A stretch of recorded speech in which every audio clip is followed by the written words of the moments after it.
Tetapi Tuhan sedang tanya kepada saudara, apakah saudara sungguh-sungguh sudah menerima Roh Kudus? Kalau tanya saudara menjawabnya seperti apa?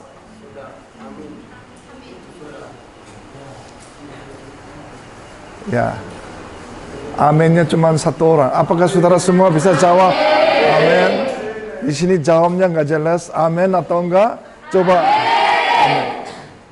Buktinya seperti gimana saudara akan belajar hari ini. Apakah saya benar-benar menerima Roh Kudus atau tidak? Atau masih belum?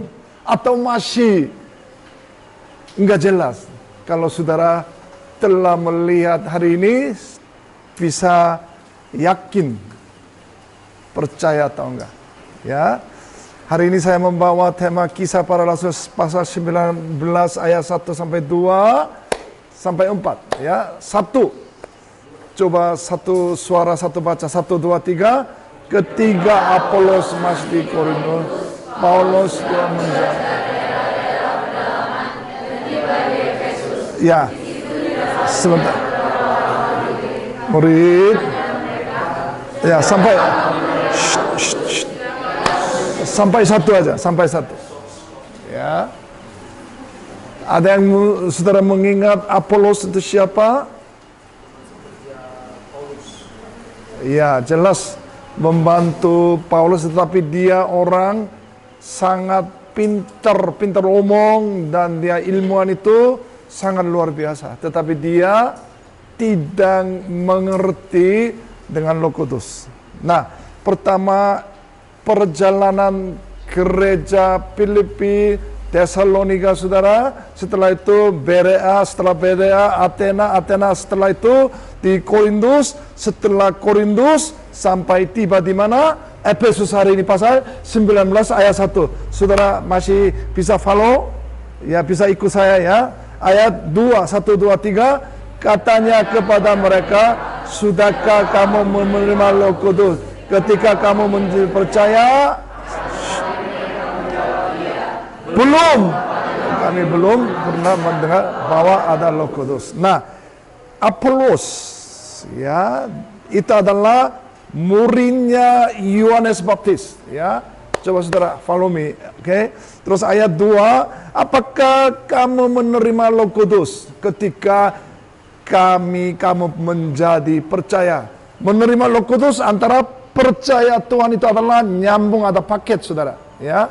Nah, akan tetapi mereka menjawab dia, belum ya, bahkan kami belum pernah mendengar bahwa ada Roh Kudus ya. Ayat 3, satu suara dengan semangat, 1, 2, 3, lalu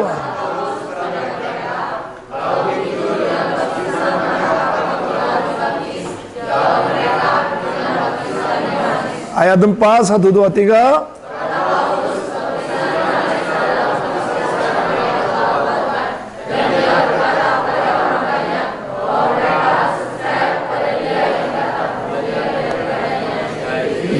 Ya, itu adalah dua peristiwa. Yang satu air baptis dan air Roh Kudus. Maksudnya baptis oleh Roh Kudus, saudara. Tadi sangat jelas air baptis untuk tujuannya apa? Tadi tulisan apa? Air baptis, ya, bertobatan. Ya. Kedua, bawa satu lagi, percaya kepada Dia yang datang kemudian daripada, yaitu Yesus. Saudara, saya cepat-cepat ya, karena waktunya enggak ada hari ini, agak panjang. Ayat 5, 1, 2, 3.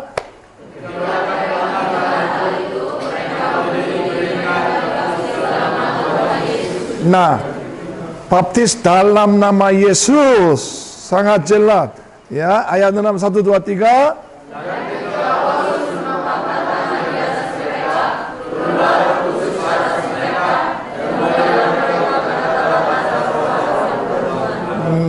Nah, di situ waktu mereka menerima Roh Kudus, apa yang ada yang tandanya dalam bahasa, berkata-kata dalam bahasa Roh dan bernubuat. Sampai di sini saudara cukup mengerti? Amin.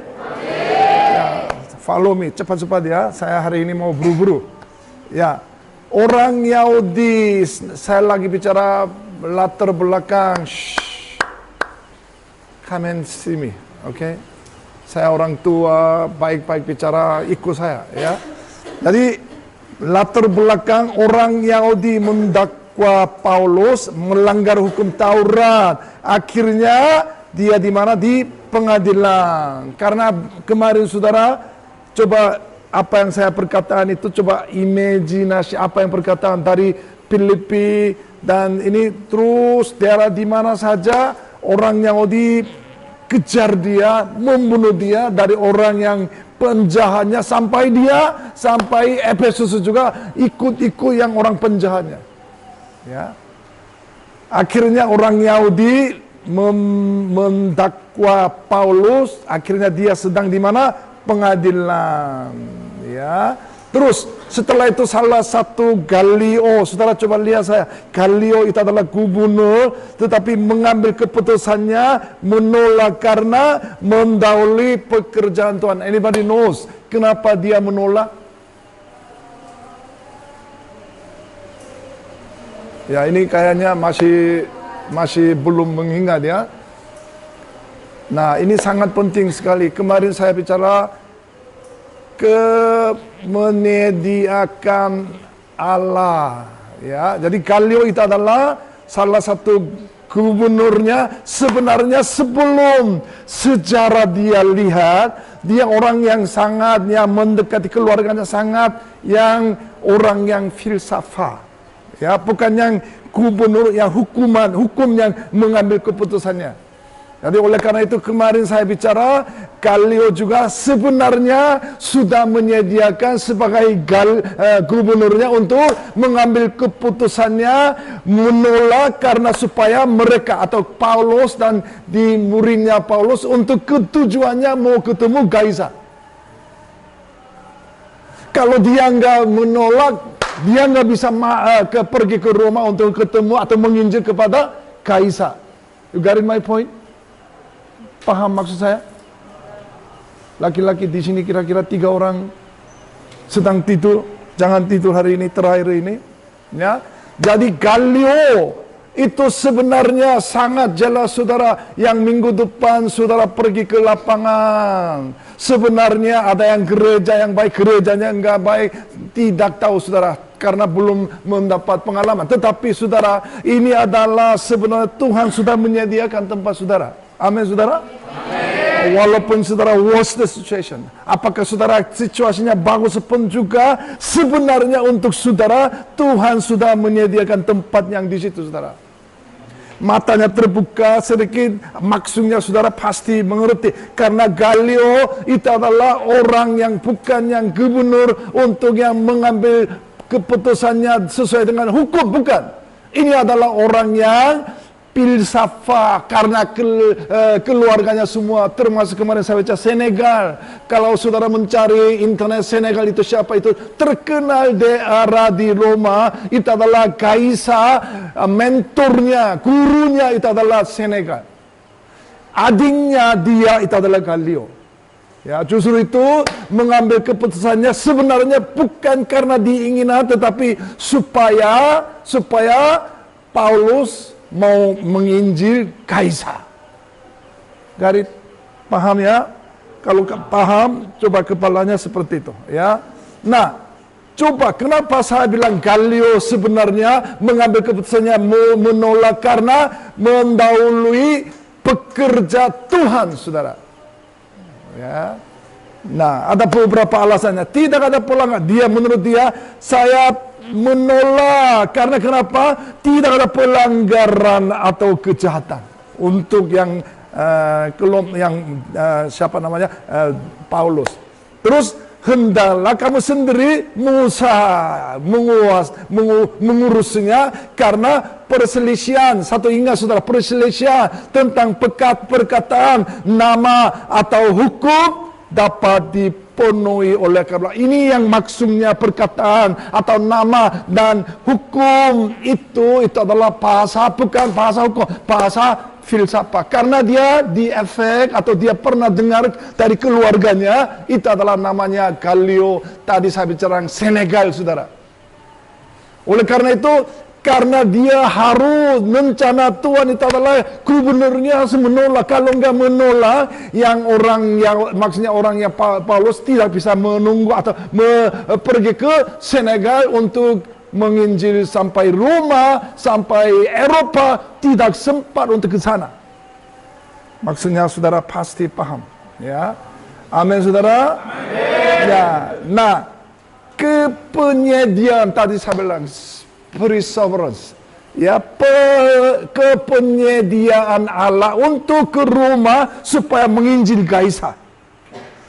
Itu pun juga Tuhan sudah menyediakan. Maksudnya itu adalah mendahului bekerja. Ya, setelah itu kemarin ketemu salah satu orang siapa, Priscilla dan Aquila juga. Sebenarnya karena orang yang jahat, penjahatnya datang sampai membunuh kepada mereka, dia dari Adena, Korintus. Setelah Korintus ketemu yang Priscilla dan Aquila.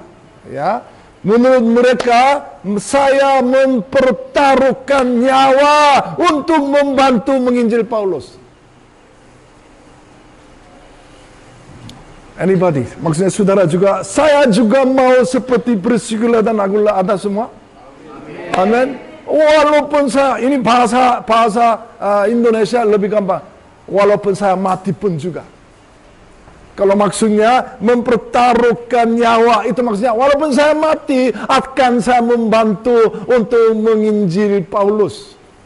Dia menurut dia, bukan dia hanya kepada dia aja, tetapi dia orang Yahudi, orang Yunani pun juga, siapapun juga, Priscilla dan Aquila membantu kepada mereka. Saudara-saudara, kemungkinan minggu depan tiba di mana gereja, pasti saudara akan menyediakan untuk saudara seperti Priscilla dan Aquila. Amin, saudara. Amin. Ya, ini sekarang jelas hari ini justru itu penting sekali saudara, matanya terbuka, coba lihat di depan.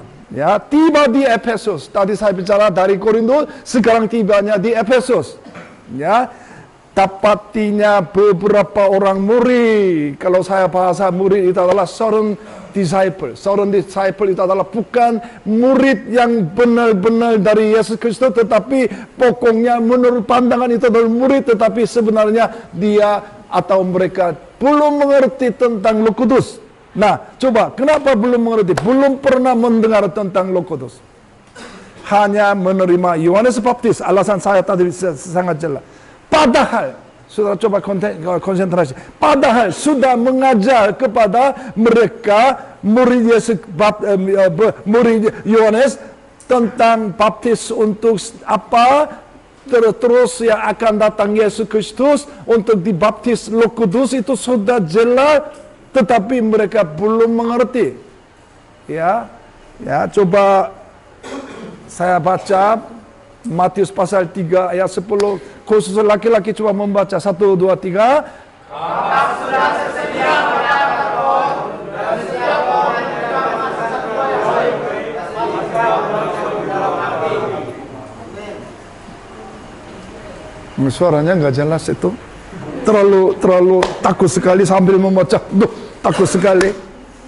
Ya, siapapun juga, ya, tidak ada menghasilkan buah yang jelas, buah yang baik, pasti ditebang, dibuang ke dalam api. Api itu adalah di mana?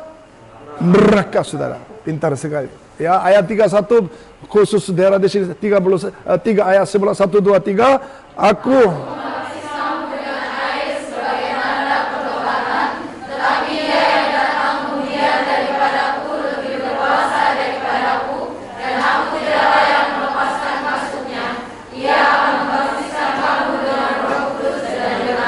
Nah, di sini saudara jangan 3 hal yang tanda pertobatan.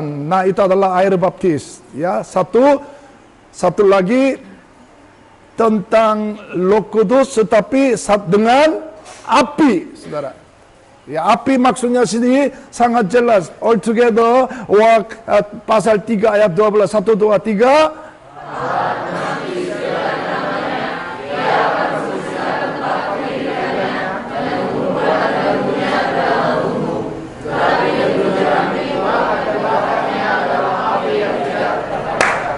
Api itu adalah Roh Kudus, tujuannya, saudara coba konsentrasi.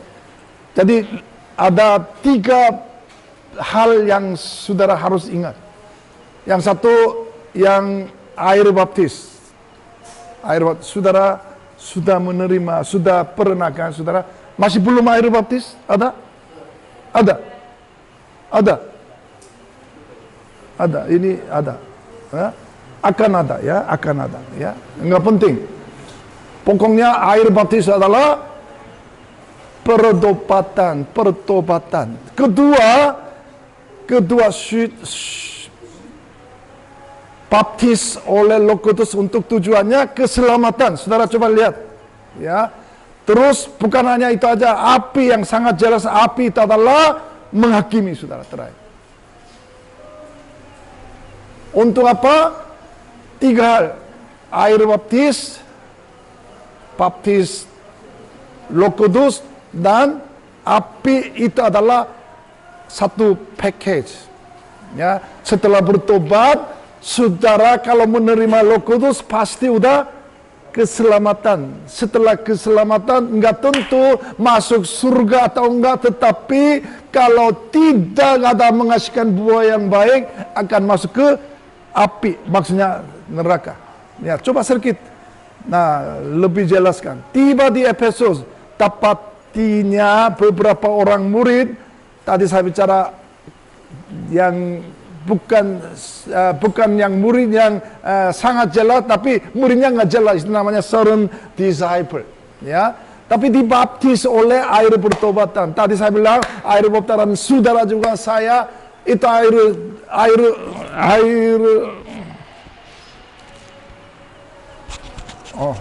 air dibaptis sudah sangat jelas, saudara. Saudara juga yang banyakkan sudah menerima air baptis. Nah, tetapi ini hanya saudara, hanya tanda pertobatan, tapi enggak tentu masuk keselamatan atau enggak, karena masih belum menerima Roh Kudus. Ya. Nah, sangat jelas dibaptis oleh Roh Kudus dengan api. Nah, oleh Roh Kudus itu adalah keselamatan, dan penghakiman itu adalah api, saudara. Sangat jelas.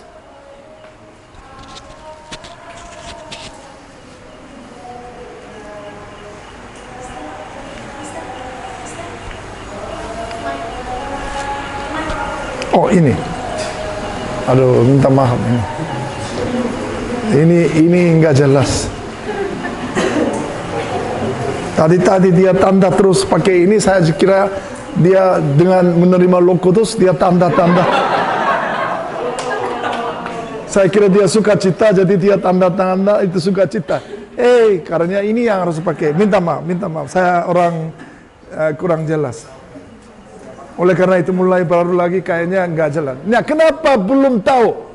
Ya, kenapa belum tahu tentang Roh Kudus murid Yohanes?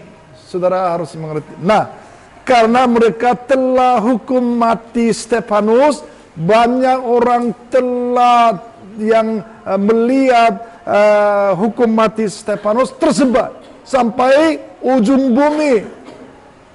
Tetapi anak atau muridnya Yohanes Baptis, mereka tidak menikmati telah apa yang terjadi hari Pentakosta. Belum menikmati suasana Roh Kudus karena mereka tinggal satu tempat tapi belum mengenal tentang, belum pernah dengar. Ya, they are never heard about that. Ya, oleh karena itu menurut mereka saya pernah hanya baptis, padahal dia omongnya pintar, padahal dia sangat mengerti perjanjian lama, tetapi belum mendengar tentang Yesus Kristus, hanya Roh Kudus. Nah, apakah harus menerima karunia Tuhan? Tadi saudara bicara, itu bahasa loh dan bernubuat.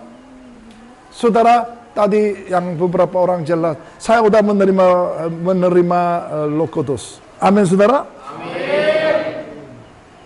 Tapi di sini kok ada tandanya, kok bahasa loh dan bernubuat. Kalau saudara bahasa loh atau bernubuat, kalau belum menikmati, apakah belum pernah Roh Kudus? Apakah seperti itu, saudara?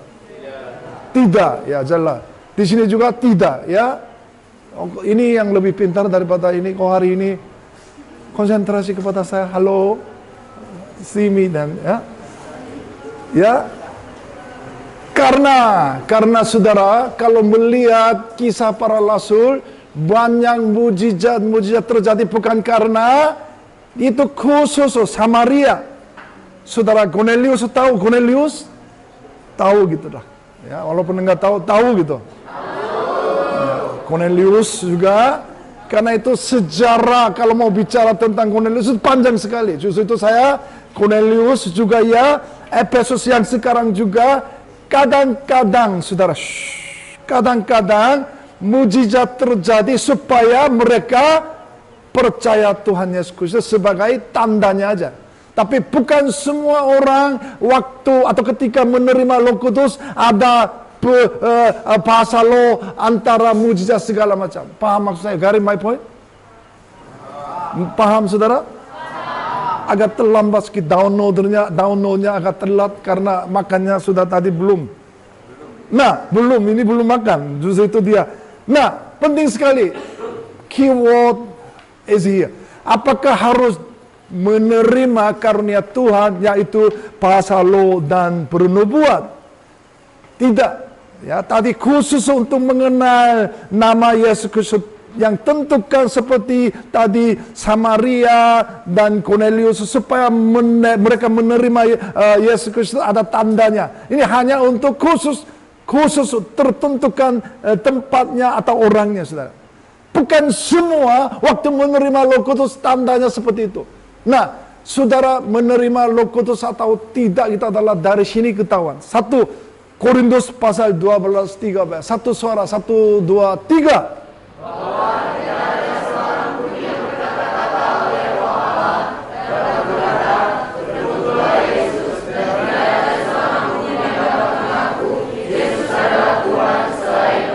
Nah, di sini sangat jelas, Yesus adalah Tuhan atau Yesus adalah Kristus. Saudara mengaku dari mulut saudara, berarti waktu itu sudah menerima Roh Kudus. Amin, saudara?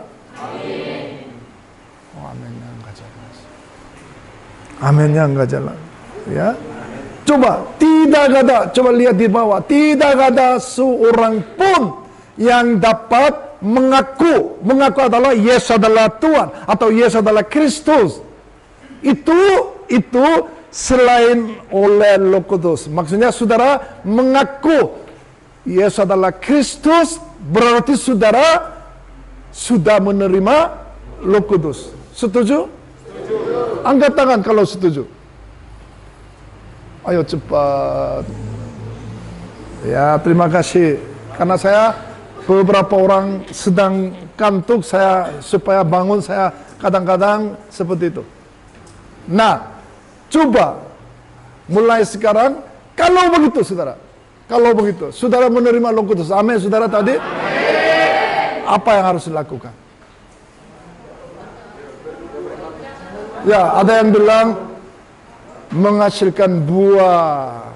Ya, tetapi itu adalah menghasilkan buah, tetapi sangat jelas.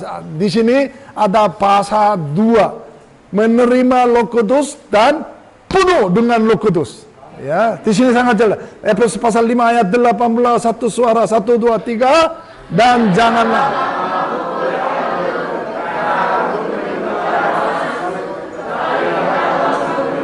Nah, di sini saudara bahasa satu sangat yang penting sekali di situ, mabuk, ya, mabuk antara penuh. Sebenarnya bahasanya sama. Ya, tetapi Paulus ingin kasih tahu kepada saya dan saudara, mabuk itu adalah bukan maksudnya oleh anggur, saudara. Bukan. Saudara pernah minum bir atau enggak? Yang jujur aja. Pernah. Yang ini Ambon. Oh, pernah. Ya, saudara-saudara, maksudnya di sini banyak orang salah paham. Oh, saya nggak pernah minum mabuk, maksudnya minum alkohol. Itu bukan maksudnya seperti itu. Nah, di sini yang mabuk itu adalah sebagai menghambakan diri. Saya masih, karena saudara tadi saya bicara, saudara menerima Roh Kudus, berarti saudara tadinya hidup di dalam kegelapan, tapi sudah berpindah di dalam terang. Amin, saudara. Amin. Kalau begitu, sebagai orang telah menerima terang, harus hidup penuh dengan Roh Kudus. Nah, penuh dengan Roh Kudus itu adalah jangan kembali lagi kepada orang-orang di bawah kegelapan. Seperti menghambakan diri, saudara. Jangan kembali lagi. Itu adalah seperti minum anggur, saudara. Mabuk oleh anggur. Tetapi, ya, hendaklah kamu penuh dengan Roh Kudus. Itu adalah seperti apa? Anybody hands up? Saya pikir penuh dengan Roh Kudus seperti ini. Apa? Coba. Nggak apa-apa, kita ada yang mengerti nggak? Maksudnya penuh dengan Roh Kudus seperti apa? Hidup dengan Roh Kudus, ya itu benar. Tetapi seperti ini bahasa hidup, cinta, cantik, nah itu adalah bahasa abstrak. Tidak bisa pegang. Nah, yang jelas, yang seperti penuh dengan Roh Kudus, apa yang harus lakukan itu, saudara? Menurut dalam kitab sangat jelas di sini. Coba saya baca. Nah, apa yang harus lakukan telah menerima Roh Kudus. Efesus pasal 5 ayat 8. 2. Ya, mabuk dan penuh. Ya, artinya sama. Ya, mabuk itu adalah bukan karena alkohol sebenarnya. Sistem saraf pusat, maksudnya otak itu mendominasi, jadi alkohol itu mendominasi tubuh kita. Tubuh kita itu adalah keinginan mata, keinginan daging, keangkuhan itu adalah tubuh kita. Jadi apakah hidup sebagai orang budak atau sebagai hidup di dalam Roh Kudus, itu maksudnya sebagai orang hidupnya di bawah budak, itu namanya jangan anggur, jadi mabuk oleh anggur maksudnya. Ya, saudara paham maksud saya? Oke, very good. Terus penuh dengan Roh Kudus itu adalah mendominasi tubuh kita dengan apa? Dengan Roh Kudus, saudara. Nah, tadi hasilnya mabuk itu adalah gimana? Hawa nafsu. Hawa nafsu itu adalah Lukas pasal 15 seperti anak kedua bungsu. Saudara, maksud saya mengerti, saudara? Anak satu dan anak kedua, anak duanya pergi membawa harta dari bapa. Setelah itu jauh-jauh pergi, dia hartanya semua buang atau huya-huya dengan yang sesuatu yang banyak yang sia-sia. Sampai keluar negeri juga, akhirnya dia kembali kepada bapa. Dia sedang di mana, berapa lamanya hidup di dalam dunia itu adalah seperti hawa nafsu, saudara. Ya, hawa nafsu itu tadi yang sangat jelas. Keinginan mata, keinginan daging, keangkuhan yang hidup itu adalah hawa nafsu. Nah, maksudnya saudara jangan hidup seperti mabuk dengan oleh anggurnya. Jangan sampai hawa nafsu seperti yang Lukas pasal 15 seperti anak bungsu, saudara. Saya kira walaupun saya bahasanya terbatas, saudara pasti mengerti. Nah, bagaimana lapangannya atau bagaimana harus lakukannya? Telah menerima Roh Kudus. Ya, ini penting sekali. Ada yang bilang, Roh Kudus berarti gemeter. Begitulah. Ada yang ketawa. Itu bukan untuk tanda, atau itu adalah bukan penuh dengan Roh Kudus, saudara. Sangat jelas di sini pasal 5 ayat 19, bernyanyi dan bersoraklah bagi Tuhan dengan segenap hati. Ya, saudara, di sini sangat sukacita. Karena kenapa sukacita? Bukan karena uang, bukan karena bacarnya, atau bukan karena keinginannya, tetapi dia seperti orang bangsa Israel telah keluar dari Mesir. Mereka 400 tahun dia hidup sebagai budak, tapi di situ sudah bebas. Setelah bebas, dia sangat sukacita, seperti bernyanyi dan bersorak. Itu seperti bagaimana penuh dengan Roh Kudus, saudara, seperti yang ini, saudara. Sukacita. Sukacita. Ya, saya cuma satu namanya tahu, saudara tahu, pernah dengar atau enggak tahu, namanya Mikael, usianya 7 tahun, dia jantungnya ada di luar. Ya, jantungnya di luar, menurut dokternya, ya ibu, ini anaknya di dalam 1-2 bulan akan mati, karena jantungnya di luar, bukan harusnya di dalam, tapi di luar. Tapi ibu bilang, apakah mau kubur atau enggak? Ibunya bilang, saya tidak mau kubur anak saya. Walaupun 2% ada kesempatan. Dia sampai 7 tahun masih hidup, tetapi dia bilang, saya sangat sukacita karena harusnya orang ini mati, tetapi masih hidup. Hidupnya nggak jelas. Karena otaknya kurang, intelijensinya kurang, seperti 7 tahun, tetapi seperti dia hanya 4 tahun. Kurang, masih perlu kencing juga nggak bebas, perkataan juga nggak bisa, sekolah juga nggak bisa. Jadi saya lihat orangnya sangat parah. Tetapi ibunya sangat sukacita karena ini harusnya mati, tetapi masih hidup. Puji Tuhan, ada orang Korea gitu, saudara, melihat dia membawa ke Korea. Kemarin malam dia berangkat, hari ini tiba di Korea, di rumah sakit Severance, terkenal seluruh dunia karena Severance itu adalah seorang misionari membangun atau mendirikan mission di satu rumah sakit. Dia ada seperti biaya 1,5 M. Saya mau tanggung jawab untuk biaya untuk nikah.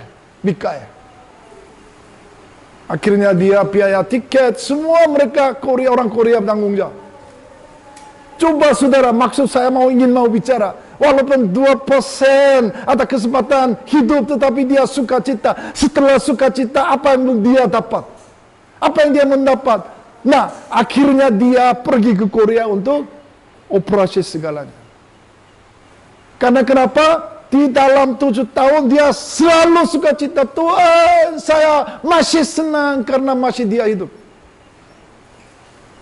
Ya, itu yang bernyanyi dan bersoraklah bagi Tuhan dengan segenap hati, seperti ibunya Mikael, namanya Agustin, selalu sukacita karena setelah melihat. Kalau pandangan saya nggak bisa sukacita, malah sedih, malah menangis. Kok anak-anaknya kok seperti hidup kayak begini? Selalu di rumah nangis karena hatinya di luar. Ibunya saya, setelah melihat ibunya saya terharu. Kok masih bisa sukacita? Yang kedua, ucap syukur senantiasa atas segala sesuatu dalam nama Tuhan kita Yesus Kristus kepada Allah dan Bapa kita. Ucap syukur. Ya, itu susah. Ya. Tetapi termasuk yang ibunya Mikael, dia selalu mengucap syukur karena kenapa? Masih anak saya bisa melihat setiap pagi saya bangun, masih anak bisa melihat. Walaupun dia nggak bisa jalan yang dengan baik, walaupun dia nggak bisa omong juga, nangis terus. Tetapi dia sangat mengucap syukur. Kemungkinan besok atau minggu depan pergi ke lapangan, kemungkinan ada yang alasan gerejanya tidak menyediakan makan. Waduh, sedih sekali. Walaupun itu juga, saudara, apa yang harus dilakukan? Harus ucap 3 hari tidak ada makan juga tetap ucap syukurnya, suaranya nggak jelas. 1, 2, 3. 3 hari tidak. 1 minggu tidak kasih makan juga tetap.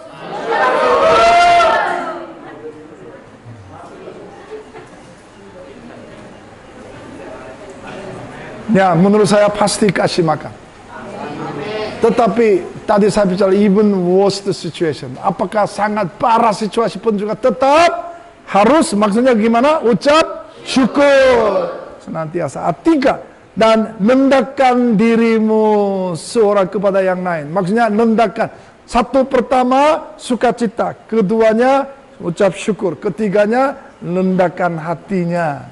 Itu maksudnya, saudara, 1, 2, 3 pada kumpul, satu summary the word, one of the word, the key point, keyword itu adalah takut akan Kristus.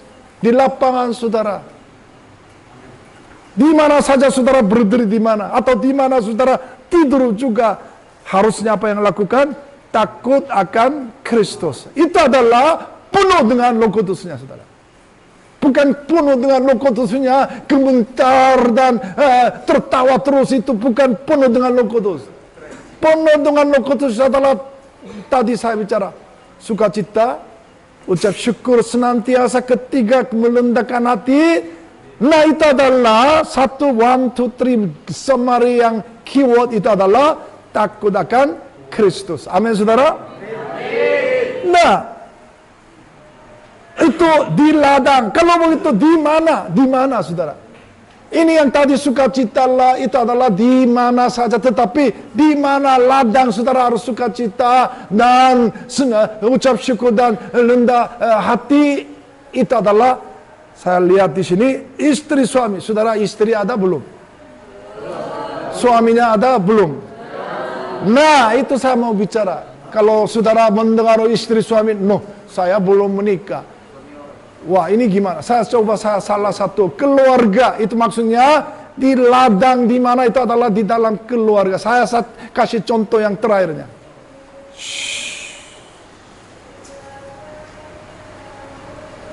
Saudara pernah mendengar Mika? Pernah dengar? Mika.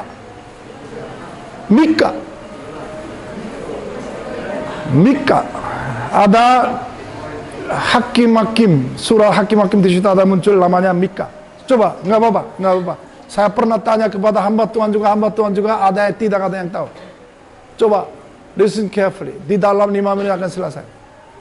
Mika seorang yang baik, seperti saudara. Tetapi dia perlu uang. Ya, tetapi dia mencuri uang dari ibunya.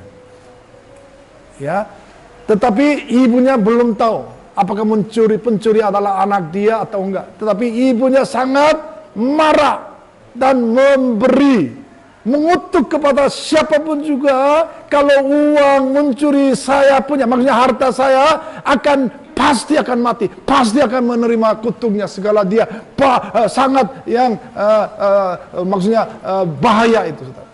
Setelah anaknya mendengar, takut sekali karena ibunya sangat marah. Jangan-jangan menerima, maksudnya saya menerima kutuknya. Sehari dia datang kepada ibu minta maaf. Sebenarnya uang saya yang ambil. Nah, itu yang setelah itu ibunya bilang apa? Terimalah berkat. Loh, bagaimana bisa terima berkat? Kalau biasa orang-orang saudara di ladang atau di mana keluarga, kalau seseorang yang muridnya atau anak kecil salah, harus marah. Kamu nggak boleh mencuri uang saya. Kamu berbuat salah, berbuat dosa, kamu harus lakukan seperti itu. Tidak boleh mencuri uang siapapun juga kalau melanggar hukum Taurat. Ibunya terlalu sayang kepada anaknya. Terimalah berkat. Ya. Setelah itu coba dia di rumah bikin epod dan terafim. Saudara perjanjian lama, saudara, banyak akan muncul namanya iPod dan trafid. iPod itu adalah semacam jubah orang yang Lewi biasa pakai jubah seperti iPod. Tetapi dia sendiri, ibunya terlalu sayang, kamu pakai baju atau jubah seperti orang Lewi. Dia pakai. Terus terapim itu adalah semacam mencari fortune teller. Maksudnya seperti fortune teller itu maksudnya seperti mencari sesuatu berkat. Seperti ada alat, dia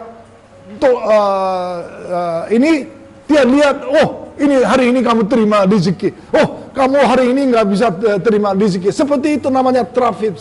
Itu adalah semacam alat berhala. Nah, harusnya menegur kepada anaknya, tetapi menerima berkatlah. Itu yang kacaunya di situ. Nah, setelah itu saudara, saya bicara, karena dia seperti itu adalah ibunya memberi, Mika, kamu mulai hari ini menjadi imam aja, imam. Loh, sukunya tidak bisa orang biasa, bagaimana bisa dia menjadi imam? Nah, karena saudara makin sayang keluarganya siapapun juga, kalau saudara ketemu di ladang siapapun juga, orangnya nggak jelas, harusnya marah, tetapi kalau terlalu sayang, itu pun juga hamba Tuhan, anaknya hamba Tuhan juga, tetapi terlalu hormati dengan sandiwara, akhirnya dia adalah semacam orang imam palsu, saudara. Paham maksud saya? Kira-kira di sini berapa orang mengerti? Tetapi, nah, maksud saya di ladang apa yang lakukannya, saudara? Jangan seperti Mikah. Ya, kalau melihat kesalahannya, saudara harus menjelaskan kepada mereka. Ya, termasuk hamba Tuhan, termasuk siapapun juga, bagaimana bisa menjadi damai, bagaimana bisa untuk kebenaran, bagaimana sukacita, tetapi ada yang melawan atau melanggar untuk kerajaan Allah, saudara, harus komen lagi,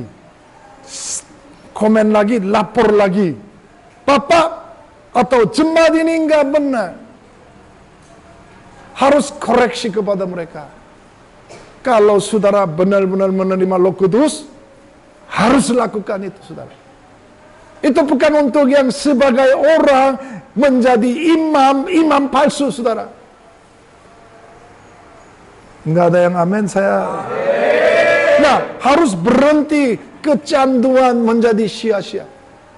Bagaimana cari, saudara, penuh dengan Roh Kudus, khusus media. Coba aja, kalau saudara sedang belajar di lapangan, setiap pagi sampai malam main HP terus. Coba punya gereja atau hamba Tuhan, marah orang kanan, sukanya hanya main HP aja. Setuju atau enggak?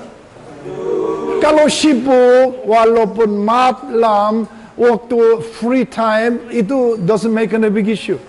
Ya, tetapi saudara, waktu di dalam kerja main HP terus, kalau saya sebagai hamba Tuhan langsung buang. Kamu lain kali jangan datang di sini.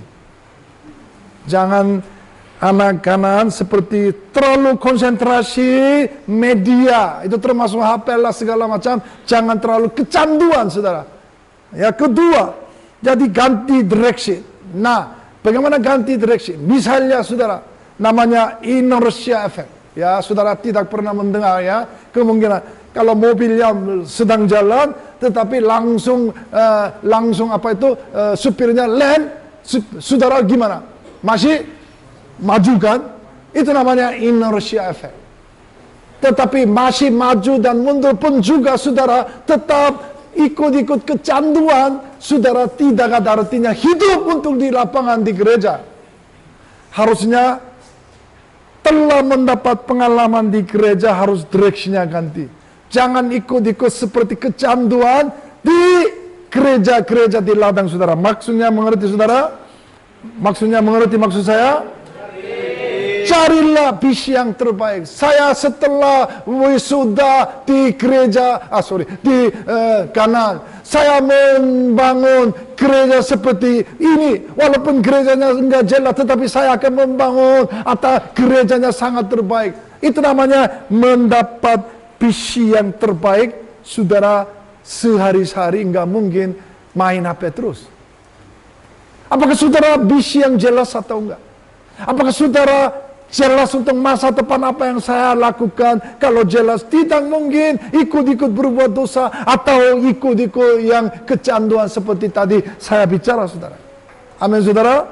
Amin. Maju untuk tim musik. Ya, sambil maju, saudara coba membaca. Takut akan Kristus, hanya membaca saja cukup. Tidak usah keterangi lagi. 1, 2, 3.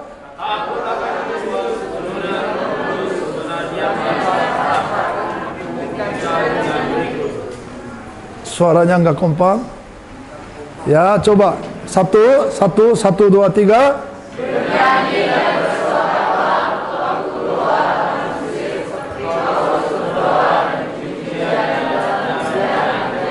Bagaimana bisa saudara di dalam penjara masih dia bersukacita, bersolat, saudara?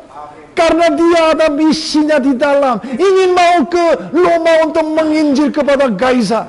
Kalau dia punya misinya sangat jelas, di dalam penjara pun juga dia sukacita. Amin, saudara. Amin. Nah, ucap syukur. 1, 2, 3.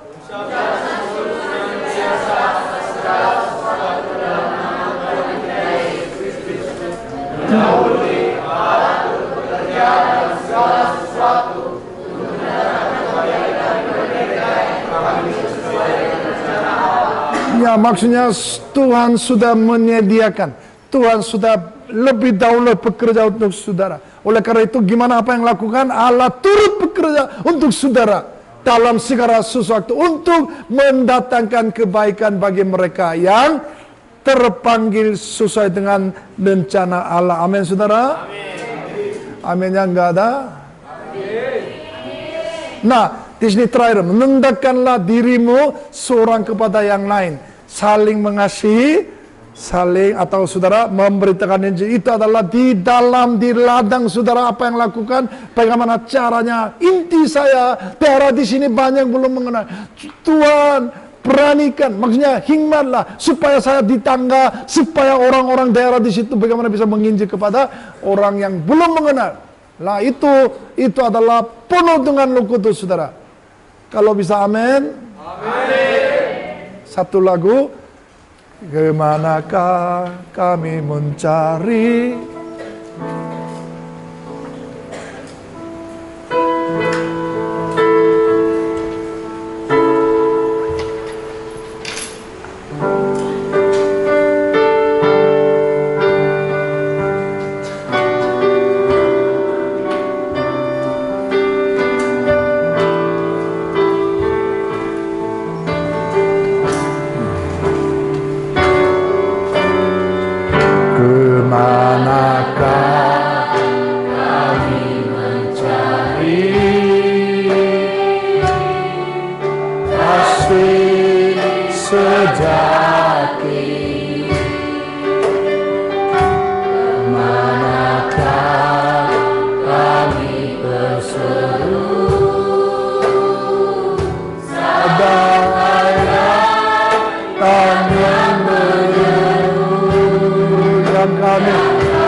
sentuhan tanganmu, kami berkata jalan sendiri, kami perlukan doa, kami perlukan